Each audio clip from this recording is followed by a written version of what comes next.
दोस्तों, एक नई नवेली दुल्हन अपने कमरे में बैठी हुई थी और अपने पति का इंतजार कर रही थी। दोस्तों, जब रात का समय होता है तो पति दरवाजा खोलता है तो पत्नी देखती है कि उसके पति के साथ 8 व्यक्ति और हैं। और जब वो दुल्हन पूछती है अपने पति से कि ये कौन है, तो जो पति कहता है, तो पत्नी के पैरों के तले से जमीन खिसक जाती है। पत्नी सोचने और समझने के लिए मजबूर हो जाती है कि आखिर कोई पति ऐसा कैसे कर सकता है। जब पति बताता है कि मैंने तुम्हें जुए में हार चुका हूं और ये तुम्हारे साथ अब संबंध बनाएंगे, और जैसे ही पत्नी यह सब सुनती है दोस्तों, पत्नी परेशान हो जाती है, मजबूर हो जाती है कि अब वो क्या करे, कैसे करे। और दोस्तों, उसके बाद पति अपनी पत्नी के हाथ पकड़ता है और एक एक करके वो सभी उसके साथ संबंध बनाते हैं।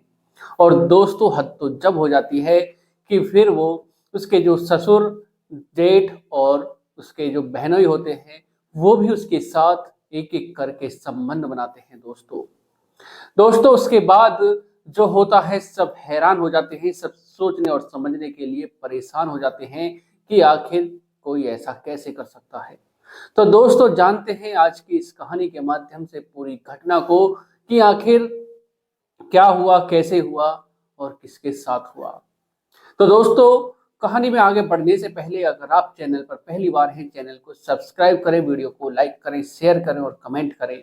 बेल आइकन जरूर दबाएं, जिससे कि मेरे आने वाली हर एक वीडियो आप तक पहुंच सके और आप हर दिन हर रोज एक नई कहानी से रूबरू हो सके। तो दोस्तों, चलते हैं, जानते हैं शुरू से आखिर तक पूरी घटना को हर बार की तरह। नमस्कार दोस्तों, मैं अनुज आज आपके लिए जो ये कहानी, ये घटना लेकर आया हूँ, ये है उत्तर प्रदेश का जिला है मेरठ, और मेरठ का ही एक गांव लगता है सवई। दोस्तों, 8 दिसंबर का वाक्य होता है, सुबह सुबह का समय होता है। एक महिला गिरते पड़ते रास्ते में जा रही थी, और जब गांव वाले उसको देखते हैं तो उसको जैसे ही उसका घूंघट उठाते हैं तो देखते हैं कि ये तो गांव के ही दानिश की पत्नी है। और जब उसकी हालत को देखते हैं तो वो ऊपर से तो सही लग रही थी दोस्तों, पर जो उसकी सलवार वगैरह थी, नीचे से उसके पैर ऐसे झुलसे हुए थे। और दोस्तों, जब उसको हॉस्पिटल लेकर जाया जाता है, उसका ट्रीटमेंट कराया जाता है, पुलिस को सूचना दे दी जाती है। जब पुलिस मौके पर पहुंचती है और जब उससे पूछती है कि तुम्हारे साथ ये क्या हुआ, पहले तो गांव वाले सोचने लगते हैं कि शायद घर पर कोई नहीं था और इसके पैर जो है ये तेजाब में जल गए हैं, और ये उससे बचने के लिए ये बाहर गांव अपने घर से बाहर आ गई है अपने आप को बचाने के लिए, या फिर घर में कोई आग वगैरह लग गई है। और जब उसको हॉस्पिटल ले जाया जाता है, पुलिस आकर पूछताछ करती है, और जब वो अपनी कहानी को बताती है तो सब हैरान हो जाते हैं, सब सोचने और समझने के लिए मजबूर हो जाते हैं कि आखिर कोई पति ऐसा कैसे कर सकता है। तो दोस्तों, जब वो दुल्हन जिसका नाम नेहा होता है, वो बताती है कि साहब, मेरी जो शादी है वो 24 अक्टूबर को हुई थी, और मेरे परिवार वालों ने जब मेरे लिए दूल्हा चुना था तो देखा कि सब कुछ ठीक ठाक है, और जो मेरा पति है जिसका नाम दानिश है, उसको सिर्फ जुए का शौक था।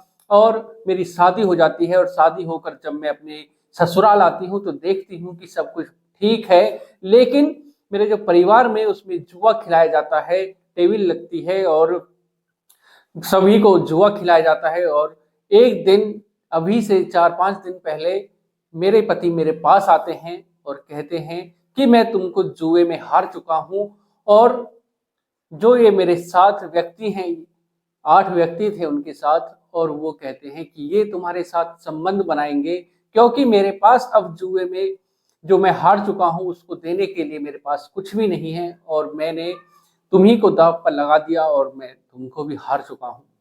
और जैसे ही मैं यह सब सुनती हूँ तो मैं कहने लगती हूँ कि तुम ऐसा कैसे कर सकते हो। और फिर दोस्तों, उसके बाद जो उसका पति होता है, वो उसके हाथ पकड़ता है और एक एक करके वो सभी व्यक्ति उसके साथ संबंध बनाते हैं।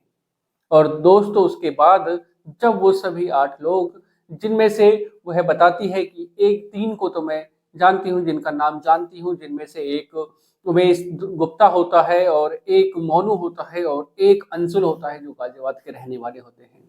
और दोस्तों उसके बाद मेरे पति जो दानिश हैं वो बाहर से ताला लगाकर चले जाते हैं और फिर उसके बाद मेरे ससुर आते हैं जिनका नाम यासीन होता है और वो आकर ताला खोलते हैं और ताला खोलकर वो मेरे से कहते हैं कि तुम दहेज में लेकर ही क्या आई थी, जो हमारा मन करेगा हम वो सब तुम्हारे साथ करेंगे, नहीं तो हम तुमको भी फंदे पर लटका देंगे, ऊपर लटका देंगे। और फिर वो मेरे साथ संबंध बनाते हैं, मेरा रेप करते हैं। और फिर दोस्तों उसके बाद मेरे जेठ आते हैं, जेठ का नाम शाहिद होता है दोस्तों, और वो भी मेरे साथ आकर संबंध बनाते हैं। और फिर जो बहनोई होता है जिसका नाम शौकीन होता है वो भी आता है, नंदोई जो शौकीन होता है वो भी आता है और मेरे साथ संबंध बनाता है। और फिर एक एक करके मेरे साथ 11 लोगों ने संबंध बनाए, मेरे साथ बलात्कार किया। दोस्तों उसके बाद वो बताती है कि फिर अगले दिन होता है और अगला दिन होता है, फिर मेरे पति एक व्यक्ति को लेकर आते हैं और कहते हैं कि मैं तुम्हें जुए में हार चुका हूं और अब मैं क्या करूं। और फिर वो व्यक्ति मेरे साथ संबंध बनाता है। जैसे तैसे करके मैं वहां से भागती हूँ। और जब दोस्तों पुलिस को विश्वास नहीं होता है कि आखिर शायद ये अपने ससुराल वालों को फंसाने के लिए यह सब बता रही है, और फिर जब उसकी जांच की जाती है तो पाया जाता है कि उसके साथ संबंध बनाए गए हैं, उसका बलात्कार किया गया है। और फिर दोस्तों पुलिस सभी को उठाती है, जो उसका पति होता है या और ससुर, जेठ और नंदोई सभी को उठाती है। और दोस्तों उसके बाद जो जिन्होंने उसके साथ बलात्कार किया था और भी जो व्यक्ति थे 8, उनको सभी को पुलिस उठाती है। और जब उनसे पूछताछ की जाती है तो यही मिलता है कि हाँ उन सब ने मिलकर उसके साथ बलात्कार किया था, उसके साथ रेप किया था।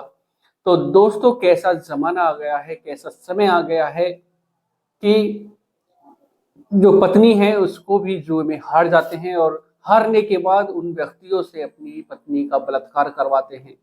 तो दोस्तों आज की जो ये कहानी है इसको सुनाने का उद्देश्य सिर्फ यही है कि जब भी अपनी बेटी के लिए लड़का देखने जाएं तो जुए, शराब आदि इत्यादि का कोई भी उसके अंदर शौक ना हो, नहीं तो आपकी लड़की की जिंदगी खराब हो सकती है दोस्तों। तो दोस्तों आज की जो एक कहानी है इसको सुनाने का उद्देश्य किसी को परेशान करना नहीं, किसी का दिल दुखाना नहीं, बल्कि आपको जागरूक करना है, सचेत करना है, सावधान करना है। सतर्क रहें, सावधान रहें, सुरक्षित रहें। मिलते हैं एक और घटना के साथ, आज के लिए सिर्फ इतना ही। नमस्कार, जय श्री श्याम। दोस्तों अगर चैनल पर आप पहली बार हैं, चैनल को सब्सक्राइब करें, वीडियो को लाइक करें, शेयर करें और कमेंट करें, बेल आइकन जरूर दबाएं, जिससे कि मेरे आने वाली हर एक वीडियो आप तक पहुंच सके और आप इसी प्रकार क्राइम से रूबरू हो सके। तो दोस्तों मिलते हैं एक और घटना के साथ। नमस्कार, जय श्री श्याम।